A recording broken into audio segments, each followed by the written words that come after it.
Cookie Garage. Alors je vais présenter ce livre plus en détail car beaucoup de questions me sont posées. Alors regardez déjà quel sujet il traite. On va voir le manuel du carburateur SANES Super E et G. C'est un manuel d'environ 33 pages qui va expliquer comment installer, régler son carburateur et trouver les problèmes éventuels lesquels il pourrait y avoir. C'est vraiment très pratique. On a le manuel Thunderjet du carburateur SANES. Tous les modèles. Ça, c'est pour mettre donc un kit Thunderjet qui permet de réguler le carburateur, peu importe la hauteur, la pression de l'air.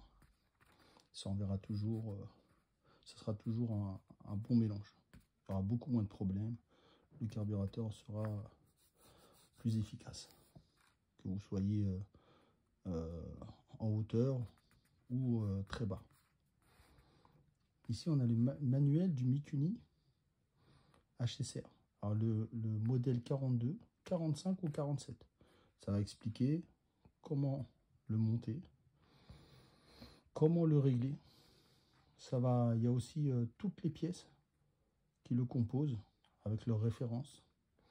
Comment choisir le gicleur qui convient au modèle de votre moto.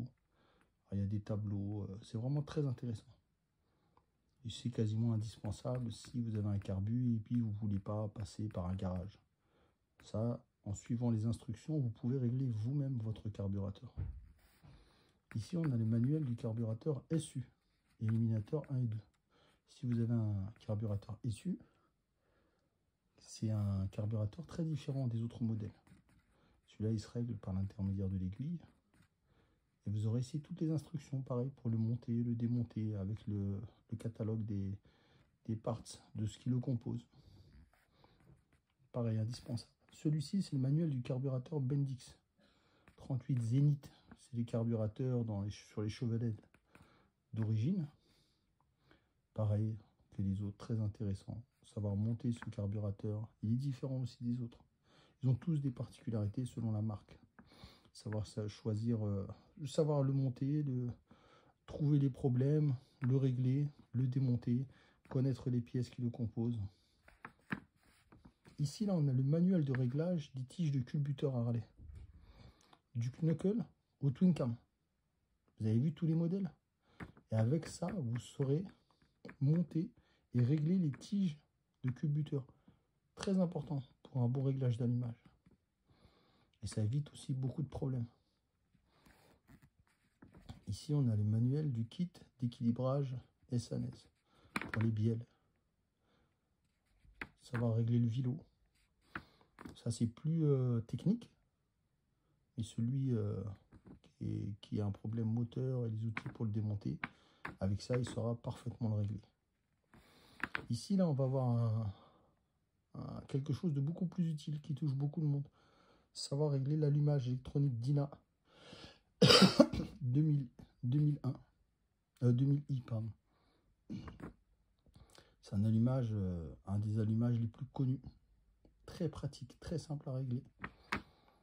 Et bien celui-là, pour le régler parfaitement, parce qu'il y a beaucoup de réglages possibles dessus. Savoir si vous avez un démarrage au kick ou pas. Quel modèle c'est. Vraiment, c'est très pratique. Avec ça, vous réglez correctement votre allumage. Elle démarre parfaitement votre moto. Ça, c'est le même pour l'allumage électronique Dyna S.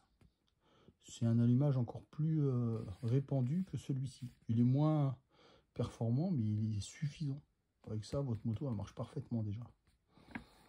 Après, on a l'allumage électronique Crane HI4N. C'est le meilleur allumage du marché. C'est un peu coûteux, mais c'est le meilleur allumage. Celui-là, vraiment, je les ai tous essayés. Hein. Celui-là, sans conteste, numéro 1. Et ça explique donc comment le monter, comment le démonter, quel fil régler, si vous avez une bobine, deux bobines, pour quel type de moteur, si vous avez un kick ou pas. Dans tous ces manuels-là, vous avez réponse à toutes ces questions-là. Normalement, vous savez, même quelqu'un qui est novice, hein, avec ces manuels-là, vous savez correctement monter un allumage. C'est expliqué point par point. Et le dernier, là, c'est le manuel de l'allumage électronique Ultima. Très répandu, bon marché, et qui fait le boulot. Pareil, savoir le régler, quel fil va où.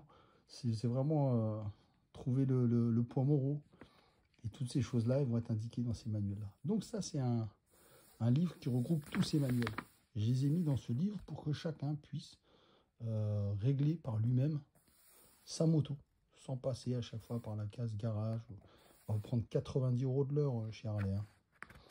Là, c'est des trucs que vous pourrez faire vous-même. Et regardez un peu le travail. Vous voyez, c'est très, très bien expliqué. Vous avez vu? Très méthodique. Des photos, des explications, des petites remarques. Regardez. Ça, c'est pour l'installation Jet. Ah, Thunderjet, celui-là. De pompe. Ça, c'est pour le Mikuni.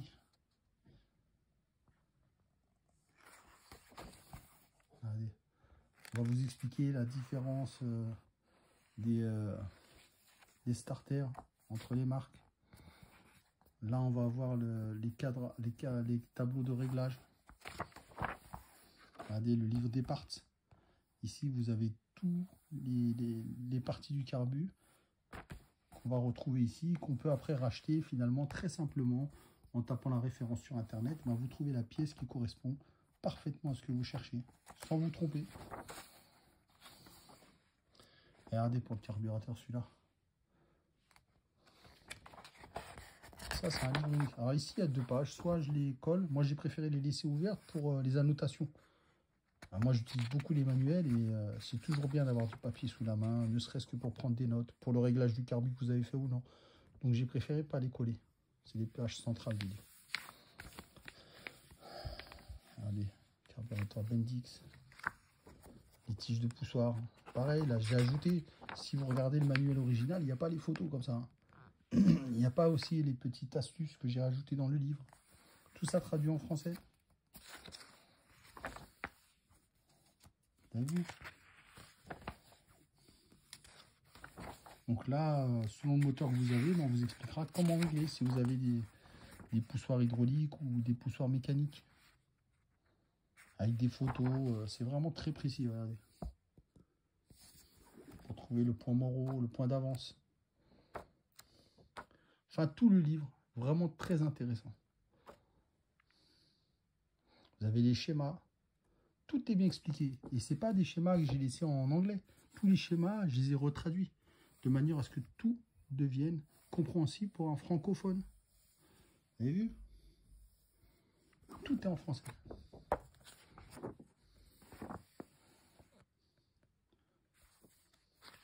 Après, il y a même des explications pour ceux qui veulent être très performants, je sais pas, qui font de la course ou autre. C'est pour dire, c'est vraiment, c'est pas un livre que pour les débutants, quoi. Vraiment, très bon livre. Je le conseille à tous. J'aurais aimé trouver ça, moi, quand j'ai commencé la mécanique. Et je l'ai fait pour vous, les gars. C'est pour les bikers francophones. À bientôt. Contactez-moi si vous intéresse.